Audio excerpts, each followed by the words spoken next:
예수님은 끝까지 제자들과 함께 계십니다.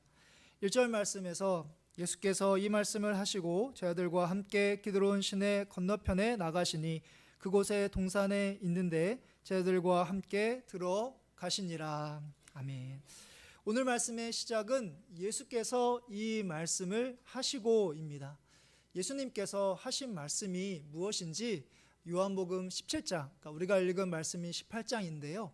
앞부분을 보면 알 수 있는데 요한복음 17장을 보면 예수님의 기도가 나와 있습니다. 그러니까 이 말씀이란 바로 예수님의 기도를 가리킵니다.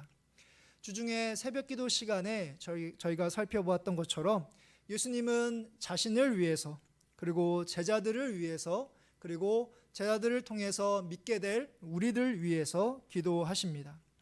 그 중에서 가장 길게 예수님께서 기도하신 대상이 있다면 그것은 바로 예수님의 제자들입니다.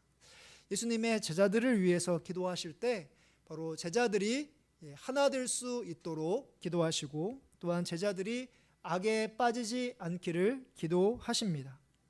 이렇게 제자들을 위해 기도하신 후에 바로 예수님께서는 마지막 순간까지 제자들과 함께 하셨던 것이죠. 우리들도 기도를 하지만 우리의 연약함이 있다면 누군가를 위해 기도하지만 우리가 기도한 대로 행동에 옮기지 못한다는 데 있습니다. 누군가 예수 믿게 해주십시오, 우리가 간절하게 기도하면서도 정작 그 사람에게 찾아가 복음을 열심히 전하지 않는 모습이 있다는 사실입니다. 기도 중에도 누군가를 사랑하게 해주십시오 라고 우리가 기도하지만 우리가 사랑을 잘 표현하지 않기도 하고요. 누군가를 용서해 주십시오 라고 기도하지만 삶에서 여전히 용서하는 삶을 살아가지 못하기도 합니다.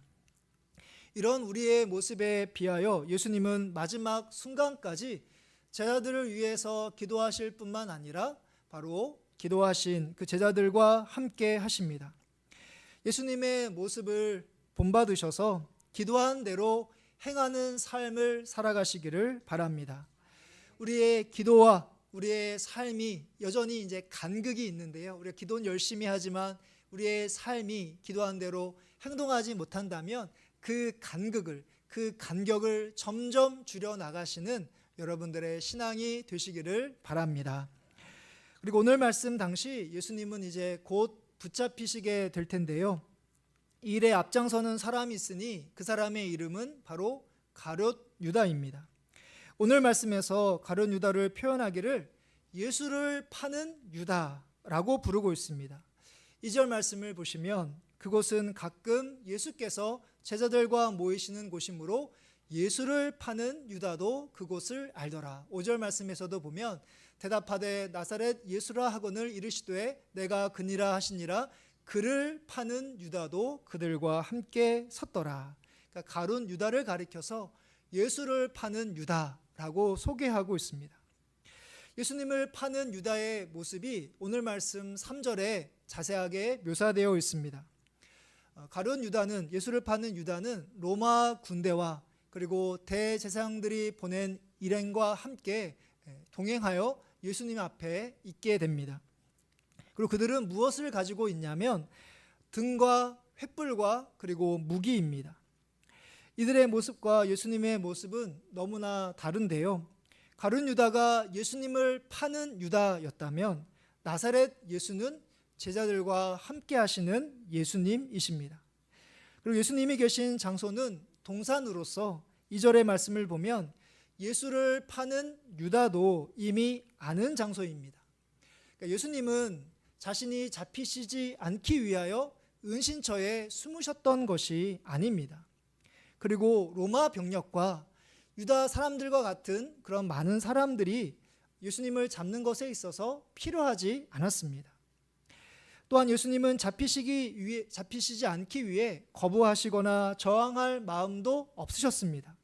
그러기에 바로 그 사람들은 굳이 무기까지 지참할 필요가 없었다는 사실입니다. 그럼에도 가룟 유다는 무슨 일이 있어도 수단과 방법을 다 동원해서라도 자신의 스승인 예수님을 잡아 팔아 넘기려 했던 것이 바로 가룟 유다, 예수님을 팔았던 유다였다는 사실입니다. 예수님을 판 유다는 자신이 가장 중요하게 여기는 돈을 위해서라면 예수님까지도 팔아 넘길 수 있는 사람이었습니다. 예수님을 이용하여 이득을 보려는 사람이었던 것이죠. 반면에 제자와 함께 하신 예수님은 바로 자신을 배신하고 배반하고 버리고 도망갈 것을 다 아시면서도 끝까지 사랑하시고 제자들과 함께 하십니다. 예수님을 파는 유다, 그리고 제자들과 끝까지 함께 하시는 예수님, 서로 다른 모습을 보면서 나는 과연 어느 부류에 속하는지 말씀을 보시면서 여러분 자신의 모습을 한번 돌아보시기를 바랍니다. 예수님을 판 유다처럼 이 땅에 살아가는 데 필요한 것을 얻을 목적으로 예수님을 믿지 마시기 바랍니다. 예수님을 이용하여 내가 얻고 싶은 것을 얻고자 예수님을 믿지 마시고 예수님을 이용하기보다는 내가 예수님으로부터 어떻게 쓰임받을 수 있을까를 바라며 예수님을 여러분들의 삶의 전부, 예수님을 여러분들의 삶의 이유와 목적으로 삼으시기를 바랍니다. 그리고 제자와 함께 하신 예수님을 본받아서 여러분들이 속해 있는 가정에서 또 직장과 사업체에서 그리고 교회에서 함께 하시는 그 성도들과 사람들을 사랑하며 섬기는 가운데 끝까지 함께 할 수 있는 여러분들 되시기를 바랍니다. 예수님은 가룟 유다와 함께하는 사람들을 마주하셨을 때 자신은 나사렛 예수라 하시며 제자들이 가는 것을 용납하라 라고 말씀하십니다. 7절과 8절의 말씀을 보시면 이에 다시 누구를 찾느냐고 물으신대 그들이 말하되 나사렛 예수라 하거늘 예수께서 대답하시되 너희에게 내가 그니라 하였으니 나를 찾거든 이 사람들이 가는 것을 용납하라 하시니. 예수님은 자신을 잡으러 온 일행을 향하여 너희는 누구를 찾느냐라고 이제 두 번을 묻게 되십니다. 첫 번째 물음이 4절부터 6절에 나와 있는데요. 나사렛 예수를 찾는다라고 이야기하자 예수님은 내가 바로 그라라고 이야기하실 때 놀랍게도 그들은 바로 물러가서 땅에 엎드러지게 됩니다. 내가 그니라 라고 한 대답이 뭐가 대단하길래 이들은 물러가서 땅에 엎드릴까라고 생각할지 모르겠지만 내가 그니라 라고 하신 예수님의 말씀은 바로 출애굽기 3장의 말씀을 보면 모세를 향하여 하나님께서 모세가 하나님을 향해서 하나님이 누구십니까? 누구라고 이야기해야 됩니까? 라고 했을 때 바로 하나님이 나는 스스로 있는 자니라. 그렇게 하나님께서 자신이 어떤 존재인지를 말씀하신 적이 있는데 바로 예수님께서 내가 그니라 라고 하신 말씀이 바로 출애굽기 3장에서 하나님이 자신을 표현할 때 했던 말씀과 똑같았다는 사실입니다. 그러니까 예수님께서 내가 그니라 라고 하시는 것을 통해서 예수님이 얼마나 위엄이 있으신 분이신지를 그들에게 말씀했을 때 그 위엄에 놀라서 그들은 굴복할 수밖에 없었다는 사실입니다. 그러니까 예수님께서 힘이 없으셔서 잡히신 것이 아니라 무한한 능력이 있으시지만 자원하여 잡히셨다는 것을 우리에게 알려주고 계십니다. 이어서 재차 누구를 찾느냐라고 물으시고 동일하게 내가 그니라 라고 하신 후에 이번에는 이 사람들, 그러니까 제자들을 보호하고 계십니다. 예수님은 붙잡히셔서 곧 십자가로 향하시겠지만 제자들만큼은 그들의 생명을 보존하기를 원하셨다는 사실입니다. 이는 예수님의 인간적인 바람이 아니라 그것이 바로 하나님의 뜻이었습니다. 그 말씀이 9절 말씀에 나와 있습니다. 우리가 읽은 9절의 말씀 화면에 있는데요. 우리 같이 함께 읽어보도록 하겠습니다. 이는 아버지께서 내게 주신 자 중에서 하나도 잃지 아니하였사옵나이다 하신 말씀을 응하게 하려 함이러라. 아멘. 예수님에게 있어서 제자들은 하나님께서 예수님에게 주신 자들입니다. 그들은 예수님에게 보존하고 예수님이 지켜야 할 대상이었다는 사실입니다. 방금 전 제가 말씀드릴 때 우리의 인생이 여러분들이 예수님을 판 유다와 가까울지 아니면 제자들과 함께한 예수님과 가까울지 한번 생각해 보자라고 제가 말씀을 드렸습니다. 우리가 삶의 자리인 가정과 직장과 사업체 그리고 교회에서 여러 사람들과 함께 하기 위해 필요한 것이 있다면 인간적인 그런 사랑이 아니라 바로 하나님께서 그들을 택하셔서 우리가 그들을 섬기도록 하나님께서 그들과 우리가 함께 하도록 하나님께서 우리에게 내어주신 사람들, 하나님께서 우리에게 맡겨주신 사람들이라는 믿음이 우리에게 필요합니다. 어떻게 하다 보니까 우연히 가정을 이루고 어떻게 하다 보니까 직장과 사업체에서 동료가 된 것도 아니고 어떻게 하다 보니까 많고 많은 교회 가운데 서우교회에서 함께 신앙생활을 하게 된 것이 아니라는 사실입니다. 하나님께서 하나님의 뜻 가운데 우리들을 모아주시고 또한 우리에게 맡겨주셔서 서로 사랑하고 지키고 보호하도록 우리에게 내어주신 사람들이 바로 서우교회 믿음의 성도들이라는 사실입니다. 우리가 이런 믿음을 가지고 있었을 때 그들의 생명을 보호할 수 있고 그들을 섬길 수 있고 그들이 믿음이 자라나도록 나를 기꺼이 희생할 수 있습니다. 인간적인 노력과 나의 열심이 아니라 하나님께서 주신 부르심과 또한 하나님께서 여러분들에게 주신 그 말씀에 따라 바로 함께 성도들과 함께하며 그들을 보호하고 또한 그들을 지켜주며 사랑으로 섬기는 하나님의 사명을 끝까지 감당하시는 여러분들 되시기를 바랍니다. 예수님은 이제 수제자 베드로의 저항을 원치 않으시고 하나님께서 주시는 잔을 기꺼이 받으십니다. 11절의 말씀인데요. 11절의 말씀 우리 같이 함께 읽어보도록 하겠습니다.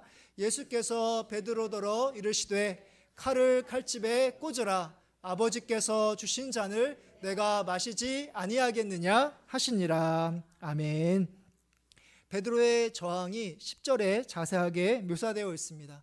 자신의 칼을 휘둘러서 예수님을 잡으러 온 일행 가운데 대제사장의 종 말고라는 사람의 오른쪽의 귀를 베어버립니다.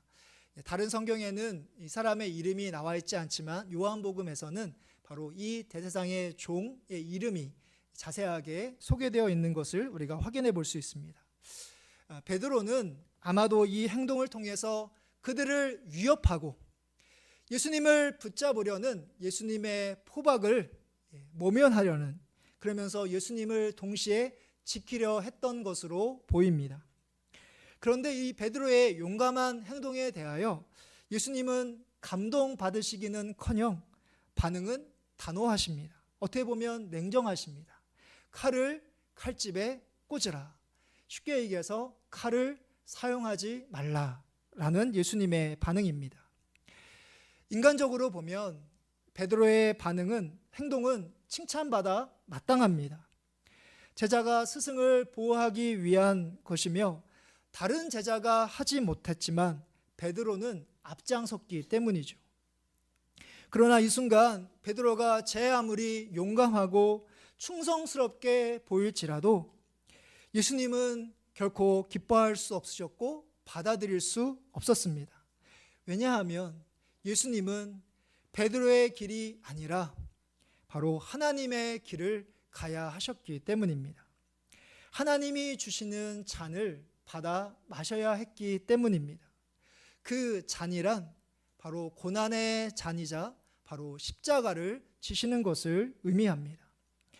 예수님은 이미 겟세마네 동산에서 하나님께 기도하기를 아버지여 만일 아버지의 뜻이거든 이 잔을 내게서 옮기시옵소서. 그러나 내 원대로 마옵시고 아버지의 원대로 되기를 원합니다. 라고 하나님께서 주시는 잔을 제가 받지 않기를 원하지만 만일 하나님의 뜻이라면 제가 그 고난의 잔을 십자가의 잔을 제가 받겠습니다. 라고 기도했고 마지막에는 결국 하나님의 뜻대로 제가 삶을 살아가겠습니다 결정하셨던 모습이 바로 예수님인 것을 우리가 기억하고 있습니다. 우리가 예수님을 위한다는 삶이 진정으로 예수님을 위한 것인지 다시 한번 여러분들의 모습을 살펴보시기를 바랍니다. 나의 기도와 봉사 그리고 가정과 직장과 사업체에서 여러분들의 모습이 예수님의 제자로서 그분의 뜻에 진정으로 순종하는 삶을 살아가고 있는가라는 것이죠.